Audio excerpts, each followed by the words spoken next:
Hi guys! Welcome back to another YouTube video. It's me once again, your coach, AJ Palmos. At kung bago ka sa aking YouTube channel, click mo lang ang subscribe button, bell notification para like ang updated sa mga future videos natin.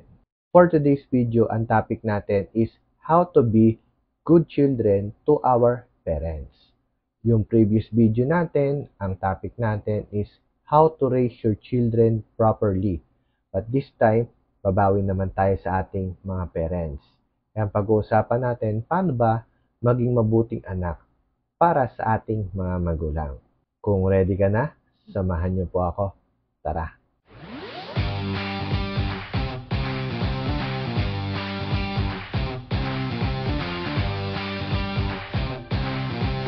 Top 5 rules ng mga mabubuting anak sa kanilang mga magulang.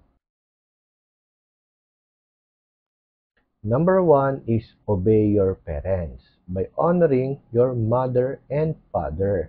Ito po ay biblikal. Ang sabi ng Bible, obey your parents. Honor your mother and your father. Pag sinabi mo kasi siyang honor, is a higher form of respect. Kung sa mga kaibigan natin, sa kapwa natin, meron tayong respeto, dito po sa honoring your mother and father, mas mataas po dapat ang ibinibigay nating pagrespeto sa kanila dahil sila po ang ating mga magulang. Number 2, love and respect your parents. Tayo po ay kayamanan ng ating mga magulang. Kaya nga 'di ba pagka galing sa trabaho, umuwi sila sa bahay, tuwang-tuwa sila pag nakikita nila tayo. Kasi tayo po yung pahinga ng ating mga magulang. Same goes with children. Kayamanan din po natin ng ating mga magulang. May papakita natin yung pagmamahal natin sa kanila by hugging them, kissing them, paglalambing, pakikipaglaro mo sa mga parents mo, pakikipag-bonding mo sa kanila. Kung sacrifice nila sa kanilang paghahanap buhay, worth it po yan, lalo-lalo na kung uuwian nila malambing na anak at mapagmahal na anak. Of course, kailangan syempre may paggalang, may respeto. Pinapakita natin yun sa ating mga gawa katulad ng simpleng pagmamano, pagsalita ng po at opo. Importante po yan para sa ating mga magulang.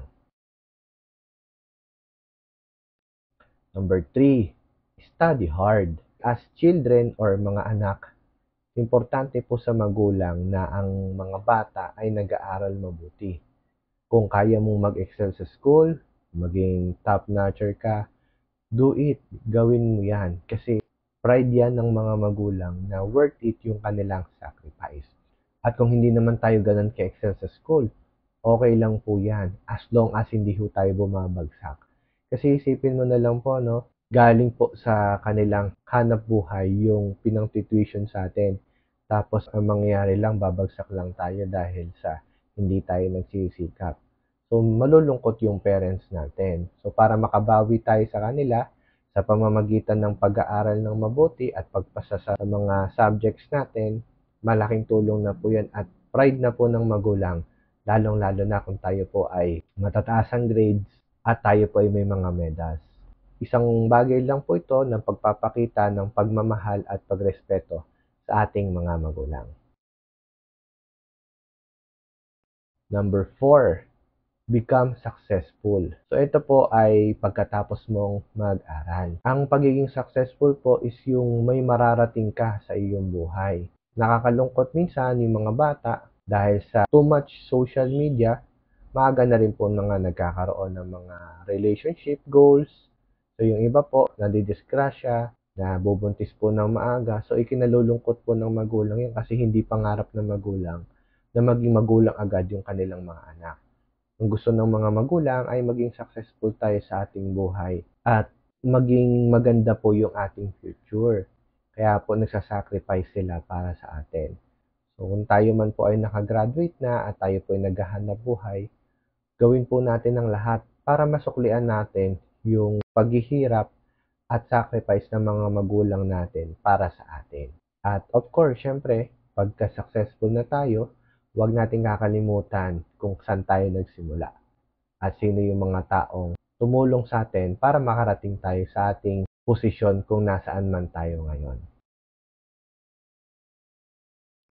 Number 5, be a good parent someday. Ito naman po ay para sa mga adult na. Responsibilidad nating mga anak na maging mabuting magulang din tayo sa tamang panahon.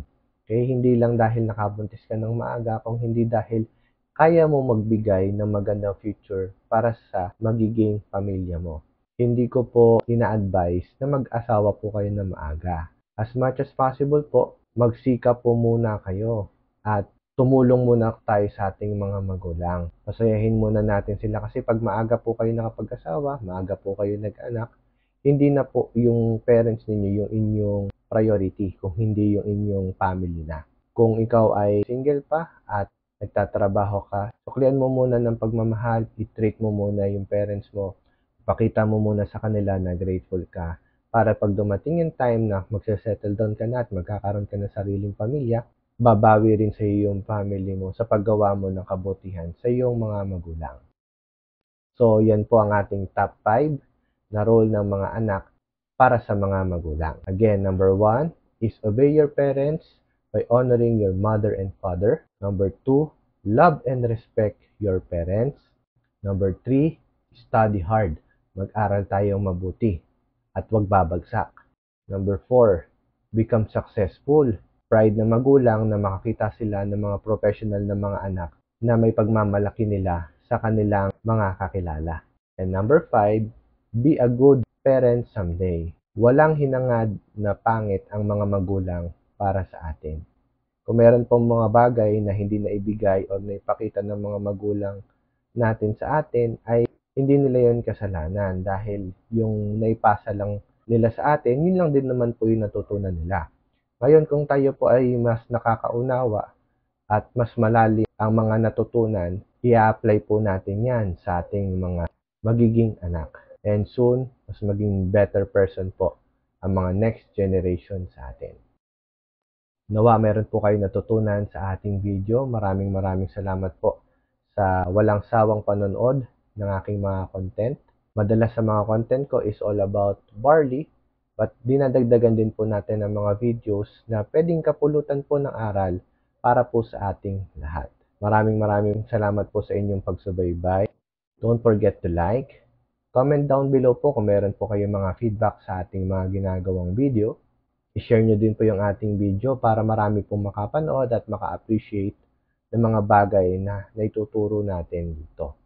At huwag nyo pong kalimutan mag-subscribe upang lumaki din po yung ating maliit na channel. Pwede po kayong mag-comment ng mga magagandang ideas ninyo na pwede po natin gawa ng content dito sa ating YouTube channel. Maraming salamat po sa inyong panonood. Once again, my name is Coach AJ Palmos and see us again on our next video. To God be the glory. Bye-bye!